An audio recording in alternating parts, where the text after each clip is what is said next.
warahmatullahi wabarakatuh. Salam sejahtera, salam Pancasila. Selamat malam untuk Bapak dosen dan teman-teman PGSD Universitas Pelita Bangsa. Perkenalkan, saya Elsa Damayanti Siregar dengan NIM 1325-10282 dari Prodi PGSD, Fakultas Ilmu Keguruan dan Tarbiyah. Video ini saya buat untuk memenuhi tugas mata kuliah Pendidikan Kewarganegaraan. Tema yang saya angkat adalah harmoni hak dan kewajiban warga negara. Mengapa harmoni hak dan kewajiban warga negara itu penting? Karena banyak dari antara kita yang ribut nuntut hak, tetapi lupa menjalankan kewajiban. Padahal, hak dan kewajiban itu seperti dua sisi mata uang, tidak bisa dipisah dan harus seimbang. Untuk itu, mari kita bedah bersama tentang harmoni hak dan kewajiban warga negara. Slide yang pertama membahas tentang harmoni hak dan kewajiban warga negara. Hak dan kewajiban warga negara adalah sebuah konsep krusial untuk menciptakan masyarakat yang tertib dan adil. Intinya adalah bagaimana kita menyeimbangkan apa yang kita terima dari negara dengan apa yang kita berikan kepada negara. Dan hak dan kewajiban itu harus seimbang. Mengapa harus seimbang? Karena tanpa harmoni keduanya akan menyebabkan ketimpangan sosial, seperti terlalu menuntut hak yang menyebabkan sikap egois dan potensi konflik sosial. Hanya fokus kepada kewajiban dapat memicu eksploitasi atau penindasan oleh pihak yang berkuasa, sehingga diperlukan keseimbangan untuk menghasilkan kehidupan masyarakat yang tertib, damai, dan adil. Kemudian, saya akan membahas tentang konsep utama, 3 prinsip keseimbangan. Yang pertama adalah hak tanpa kewajiban. Hak tanpa kewajiban menimbulkan ketidaktertiban sehingga menuntut hak tanpa menjalankan kewajiban akan menimbulkan kekacauan dan ketidaktertiban dalam masyarakat. Yang kedua, kewajiban tanpa hak akan menimbulkan ketidakadilan, sehingga melaksanakan kewajiban tanpa mendapatkan hak akan menimbulkan ketidakadilan dan penindasan. Nah, sehingga diperlukan keseimbangan atau kehidupan harmonis.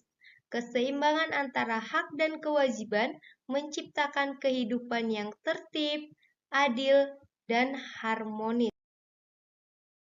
Kemudian, slide yang keempat, saya akan membahas tentang contoh dalam kehidupan sehari-hari. Yang pertama, yaitu hak jalan.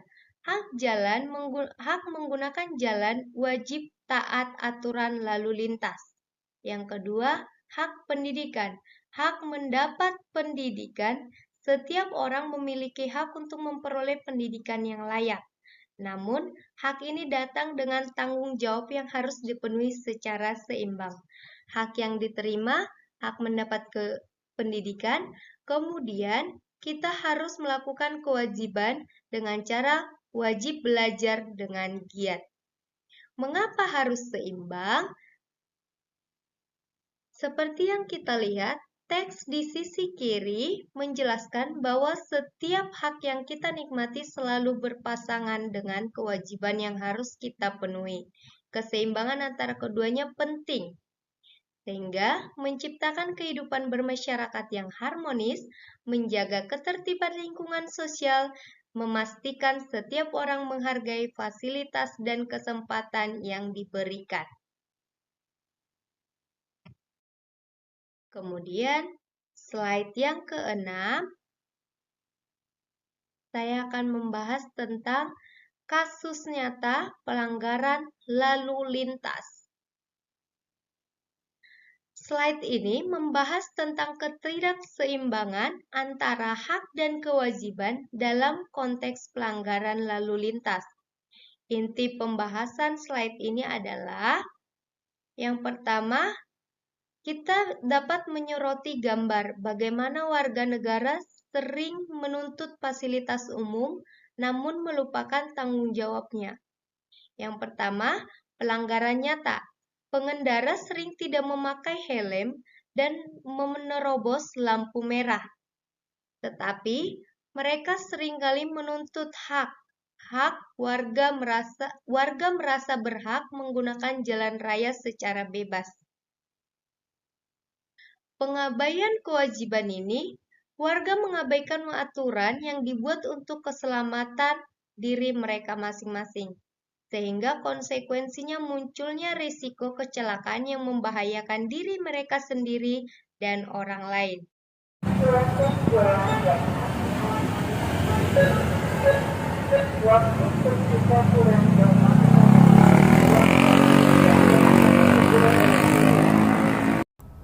Assalamualaikum warahmatullahi wabarakatuh. Kami dari Dinas Perhubungan Kota Tasikmalaya menghimbau kepada itu Neng yang memakai sepeda motor berwarna hijau agar segera memakai helmnya. Silakan Neng untuk pulang ke rumah dan membawa helmnya. Hei, itu Neng yang memakai sepeda motor hijau agar pulang ke rumah dan segera memakai helmnya. Neng, hei. Dan selanjutnya kepada AA yang memakai jaket Levi's dan memakai sepeda motor berwarna biru agar pulang juga ke rumah untuk mengambil. Hai tayo, dia bis kecil ramah, melaju, melambat, tayo selalu senang. Jalan menanjak, jalan berbelok, dia selalu. Solusi untuk keseimbangan hak dan kewajiban. Tindakan pencegahan dalam infografis tersebut adalah sosialisasi aturan dan penegakan hukum tegas.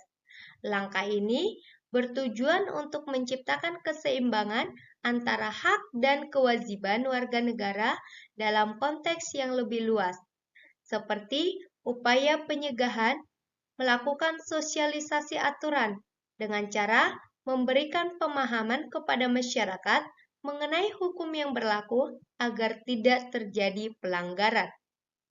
Penegakan hukum tegas memberikan sanksi yang adil dan tanpa pandang bulu untuk memberikan efek jera. Pendidikan karakter membangun nilai-nilai integritas dan tanggung jawab sejak dini melalui jalur formal dan informal. Meningkatkan kesadaran dengan cara mengajak setiap warga negara untuk memahami bahwa hak mereka dibatasi oleh hak orang lain. Solusi lain adalah seperti gambar berikut ini, yaitu ada pendidikan karakter, fokus pada pembentukan mental dan etika agar warga negara taat aturan secara sukarela. Kemudian kesadaran diri, dorongan dari dalam diri setiap individu untuk menjalankan kewajiban sebelum menuntut hak. Slide yang terakhir adalah kesimpulan. Kesimpulan hak dan kewajiban harus seimbang, menekankan pentingnya menjalankan keduanya secara proporsional. Keseimbangan menciptakan kehidupan tertib dan adil. Hasil dari sinergi hak dan kewajiban adalah ketertiban sosial. Mari wujudkan harmoni bersama, ajakan untuk berkolaborasi demi masyarakat yang selaras. Sebagai warga negara yang baik, kita harus menyadari bahwa hak dan kewajiban adalah dua sisi yang sangat penting dan tidak dapat dipisahkan. Dengan menjalankan keduanya secara seimbang, maka kita berkontribusi pada terciptanya masyarakat yang harmonis, tertib, dan berkeadilan. Demikian PPT atau slide demi slide yang dapat saya paparkan. Akhir kata saya ucapkan terima kasih.